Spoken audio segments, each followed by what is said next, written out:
my new friends, and to the old ones. Welcome. Sa mga hindi pa ho nakakaalam, ang advokasya ko ho ngayon sa buhay ay pagsamahin at buuin ang mga pamilyang nagkakahiwalay nang dahil sa trahedya o sakuna. Katulad na lang ni Aling Lena, nagkahiwalay sila ng anak niya nung nagkaroon ng sunog sa kanilang community. At hanggang ngayon, hindi niya pa nahahanap.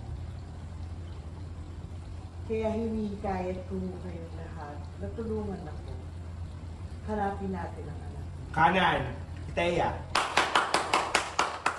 Shadow, kanan ng Thea. Shadow, hanap mo ulit shadow. Thea kanan, yan.